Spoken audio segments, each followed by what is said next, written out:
नमस्कार दोस्तों, मैं सौरभ ठाकुर विधान जुडिशियल लॉ क्लासेस के माध्यम से मध्य प्रदेश सिविल जज का सेकंड शिफ्ट का पेपर 2019 का एक्चुअली 2019 का सेकंड शिफ्ट का पेपर जो हुआ था उसका एनालिसिस लेके आया हूँ।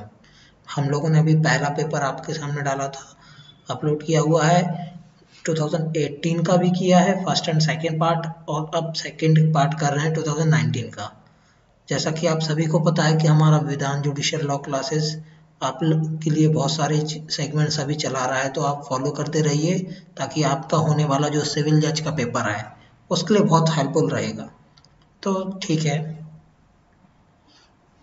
जनरल नॉलेज के क्वेश्चन को हम डिस्कस कर रहे हैं 2019 के पेपर का। देखिए 111 क्वेश्चन है ये, सामान्य ज्ञान जनरल नॉलेज का। उन्होंने पूछा है कौन सी नदी मध्य प्रदेश की स्वर्ण नदी के नाम से जानी जाती है। इन्होंने क्या, देखो गोल्डन रिवर, अगर आप गोल्डन रिवर आपको पता होगा, नहीं भी पता हो तो आप अगर तुक्का भी मानेंगे तो देखिए इसमें सोन रिवर लिखा हुआ है, तो आप इस चीज को ऐसे रिलेट कर ले, तो सोने की रिवर मतलब गोल्डन रिवर, तो सोन रिवर है ना जो गोल्डन रिवर बोलते हैं। दो जैसे कि मध्य प्रदेश की सबसे बड़ी नदी नर्मदा नदी है, तो आपको कंफ्यूज नहीं होना कि गोल्डन रिवर उसको बोलेंगे, सोन रिवर है जो, सोन रिवर को ही गोल्डन रिवर यानी स्वर्ण नदी बोलते हैं। जो चंबल के बारे में एक खासियत और बता देता हूँ मैं आपको कि चंबल सबसे ज्यादा है ना, मध्य प्रदेश में कोई नदी है जो सॉइल इरोजन का कारण है तो वो चंबल रिवर है। कभी कभी आता है कि इनमें से कौन सी नदी है जो सॉइल इरोजन करती है, तो मध्य प्रदेश की चंबल नदी है जो सॉइल इरोजन का बहुत बड़ा कारण है। ठीक है, नेक्स्ट क्वेश्चन आता है अपन, चंद्रशेखर आजाद की जन्मभूमि मध्य प्रदेश के किस जिले में स्थित है। देखिए इन्होंने बर्थ प्लेस पूछा है चंद्रशेखर आजाद जी का, आप सभी जानते होंगे, आई थिंक चंद्रशेखर आजाद से सब फेमिलियर होंगे। तो ऑप्शन में देख रखा है Alirajpur, Jhabua, Dhar and Barwani. Actually Alirajpur proper जगह है कि जहाँ पर उनका बर्थ हुआ था। पहले अलीराजपुर और झाबुआ एक हुआ करते थे, तो कई बुकों में आपको झाबुआ मिलेगा, बट है ना अब रिसेंटली जो डाटा है उसके अकॉर्डिंग आपको अलीराजपुर, एक्चुअली भावरा तहसील है, भावरा अलीराजपुर भावरा में उनका बर्थ हुआ है, तो अलीराजपुर इसका बिल्कुल सही ऑप्शन आंसर हो जाएगा। ठीक है, नेक्स्ट क्वेश्चन, कुचिपुड़ी डांस पूछा है उन्होंने, is connected to which state, मतलब किस राज्य का है डांस। एक देखो इस चीज से आप ये भी समझ सकते हैं कि फेस्टिवल्स वगैरह डांस वगैरह भी पूछे जाते हैं, किस स्टेट का कौन सा डांस है ना, कहाँ से रिलेट करता है। तो कुचिपुड़ी केरला, तमिलनाडु, आंध्र प्रदेश एंड असम। देखिए इसका एक मैंने ट्रिक बताया था कि पूड़ी है तो उसको आधा करना है, जब भी अपन पूड़ी खाते हैं तो डायरेक्टली तो खा नहीं लेते हैं, उसको आधा करते हैं। तो कुचिपुड़ी आंध्र प्रदेश का डांस है, तो उसको आप ऐसे याद कर लेना, पुड़ी आदि, आदि मतलब आंध्र प्रदेश। तो कभी भी आपका ये क्वेश्चन गलत नहीं होगा, कुचिपुड़ी डांस कहाँ का है, आंध्र प्रदेश का है। नेक्स्ट क्वेश्चन देखिए, चांडोली नेशनल पार्क पूछा है उन्होंने, चांडोली नेशनल पार्क कहाँ पर लोकेट करता है, तो केरला, महाराष्ट्र, वेस्ट बंगाल एंड हरियाणा। देखिए चांडोली है ना जो महाराष्ट्र का फेमस नेशनल पार्क है, यहाँ पर आपको बोटिंग भी मिल जाएगी, मतलब बहुत सारी टूरिज्म प्रकार से, मतलब ऐसा है कि बहुत घूमने लायक जगह है महाराष्ट्र में ये, इस कारण से ये पूछा हुआ था। और ये कहीं ना कहीं ये करंट में चलते हैं जो चीज़, उस ट्रेंड से ये पूछते हैं, कोई भी नेशनल पार्क वगैरह या फिर कोई ऐसा न्यूज़ में जो फेमस है ना चल रहा हो, नॉट ओनली मध्य प्रदेश, आप ये मत मान के चलिए कि मध्य प्रदेश का पेपर है तो सिर्फ मध्य प्रदेश का पूछा जाएगा। ये देखिए महाराष्ट्र का पूछ लिया है इन्होंने। नेक्स्ट क्वेश्चन देखिए क्या पूछा है इन्होंने, G four group of nation does not include, इन जी फोर सदस्यों में कौन शामिल नहीं है। तो सबसे पहले आपको तो ये पता होना चाहिए कि जी फोर है क्या।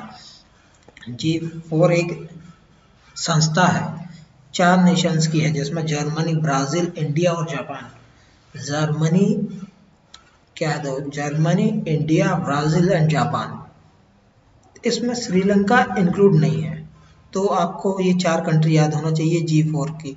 एक्चुअली क्या है, तो परमानेंट यूनाइटेड नेशन में अभी है ना परमानेंट सीट के लिए बात चल रही थी इंडिया की, 2020 नहीं 18-19 में ऐसा कुछ बहुत ज़्यादा वो चल रहा था न्यूज़ में जी फोर का, इस कारण से ये क्वेश्चन आया जी फोर का। तो आपको कंट्रीज पता होनी चाहिए। और जी फोर के बारे में एक चीज़ और बता देता हूँ मैं आपको, जी फोर नेशंस का जो एक ग्रुप है वो 2005 में आई थिंक हाँ 2005 में ही बना हुआ था, जिसका हेडक्वार्टर न्यूयॉर्क जिनेवा में लोकेट करता है। तो आपको हेडक्वार्टर भी पता होना चाहिए और कौन सी कंट्री है कौन सी नहीं है। देखिए श्रीलंका नहीं है, जापान, इसकी जगह आपको ब्राज़ील है एक चौथी जो कंट्री है, फोर्थ कंट्री, तो ब्राज़ील है। ठीक है, नेक्स्ट क्वेश्चन पालनपुर कोनो के बारे में पूछा है कि ये कहाँ पर है। ये देखिए मैंने क्लास में बहुत अच्छे से पढ़ाया था, जिसने भी क्लास अटेंड की होगी। पालनपुर कोनो है ना, श्योपुर डिस्ट्रिक्ट में लोकेट करता है। हमारी यूट्यूब पर एक ट्रिक भी डली हुई है, आप उसको भी फॉलो कर सकते हैं, तो उससे ही आपको पता चल जाएगा। देखिए इसके बारे में एक खासियत और है कि अभी है ना, जो गिर से शेर लाने थे ना, पालनपुर कोनो में ही लाने थे। ऐसा ही कभी कभी क्वेश्चन आता है कि मध्य प्रदेश में कहाँ पर गिर के शेर लाए जाने हैं, तो पालनपुर कोनो में। नेक्स्ट क्वेश्चन देखिए क्या है, 70 जो आपका गणतंत्र दिवस हुआ था उसके है ना चीफ गेस्ट कौन थे, मुख्य अतिथि पूछा है। तो सिंगापुर के राष्ट्रपति हलीमा याकूब, ठीक है, वियतनाम के प्रधानमंत्री युआन फुके, दक्षिण अफ्रीका के राष्ट्रपति सिरिल रामाफोसा, थाईलैंड के प्रधानमंत्री, देखिए third option Ramaphosa, Cyril Ramaphosa ji थे ना, जो वो दक्षिण अफ्रीका के, साउथ अफ्रीका के प्रेसिडेंट थे, वो हमारे यहाँ पर एज अ चीफ गेस्ट आए हुए थे कि हमारे 17 मतलब 70वें गणतंत्र दिवस पर वो चीफ गेस्ट है। तो आपको ये भी पता होना चाहिए कि कौन आया है। इवन ये तो ये भी पूछ सकते हैं कि किस कंट्री से बिलोंग करते थे, तो वो दक्षिण अफ्रीका, साउथ अफ्रीका से। देखिए उसके बाद है ना 71st भी अपना हुआ। 71 जो बोल्सोनारो जी आए हुए थे 71st पे, ब्राजील के जो है ना प्रेसिडेंट थे बोल्सोनारो, वो 71st पे आए हुए थे। तो ये भी याद रखना है आपको कि 71वें पे कौन आए थे, बोल्सोनारो जी आए थे। ठीक है, नेक्स्ट क्वेश्चन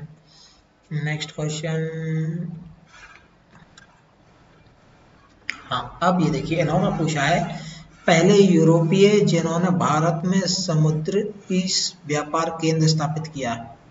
देखिए इंग्लिश में पढ़ते इसको, who was the first European to set up the sea trade centre in India. तो सी ट्रेड सेंटर सबसे पहले इंडिया में किसने एस्टेब्लिश किया है, तो इसमें ऑप्शन दे रखे English, French, Portuguese and duchess. देखिए अगर आपने थोड़ा बहुत पढ़ा होगा तो आपको पता होगा कि वास्को डी गामा आए हुए थे। वास्को डी गामा कौन सी कंट्री से बिलोंग करते थे, पुर्तगाल से। तो पुर्तगाली थे जिन्होंने समुद्री व्यापार को हमारे भारत में सबसे पहले स्टैब्लिश किया हुआ था। तो इसका एक ट्रिक भी होता है, PDEF करके आप लिख सकते हैं चाहे तो, जो देख रहे होंगे तो PDEF आप ऐसे लिखेंगे ना, तो उसमें आपको ये पता चलेगा सबसे पहले कौन आए थे, पोर्तुगीज, फिर डचेस आए थे, फिर इंग्लिश आए थे, देन फ्रेंच आए थे। तो आप इस ट्रिक से भी ये सीक्वेंस याद कर सकते हैं, कैसे, PDEF। ओके, नेक्स्ट क्वेश्चन ये पूछा है first Asian games held in India.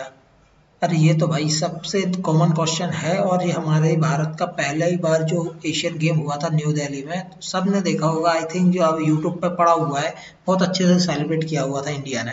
तो फर्स्ट एशियन गेम हमारा न्यू दिल्ली में हुआ था। ठीक है, अब नेक्स्ट क्वेश्चन पूछा गया है भारत को डिजाइन ऑफ इंडियन फ्लैग किसने बनाया था, भारत का झंडा।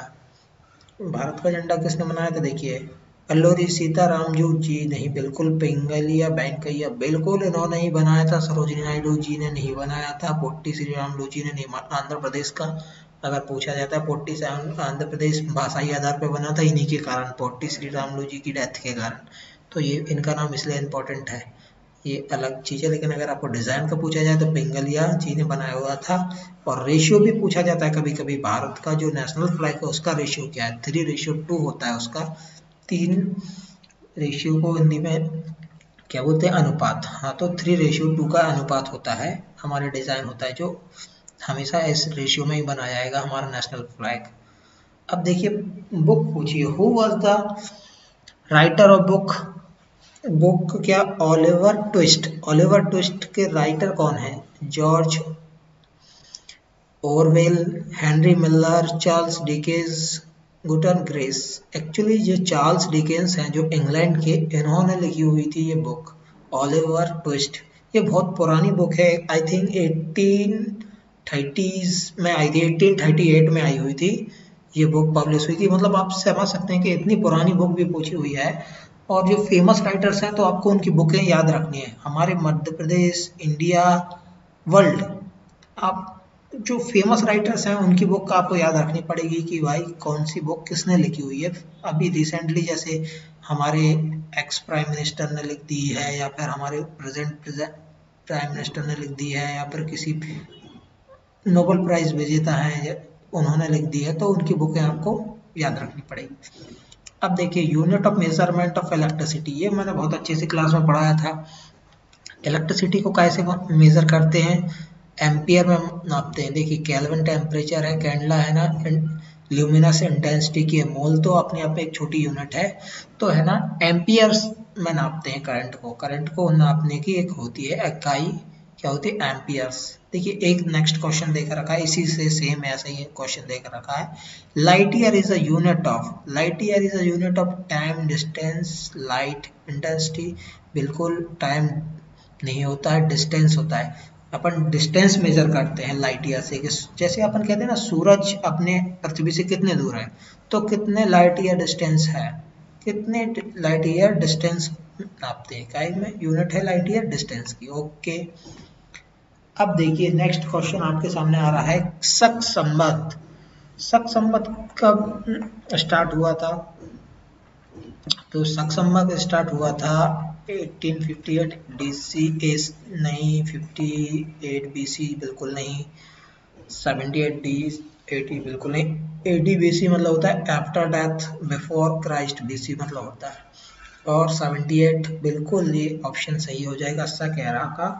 एक्चुअली जो हमारे कनिष्क थे उन्होंने सकैरा चलाया था, और इसको कहते हैं हमारा जो नेशनल कैलेंडर है कहीं ना कहीं वो सकैरा से, शक संबंध से लिया गया है। जो अपन मध्य अपना इंडिया को जो मान के चलते हैं ना, जो कैलेंडर चल रहा है हमारा, जो डेट्स वगैरह आप देखते हैं वो है ना किस संबंध पर बेस्ड है, ये भी पूछा जाता है, तो वो शक संबंध पर बेस्ड है।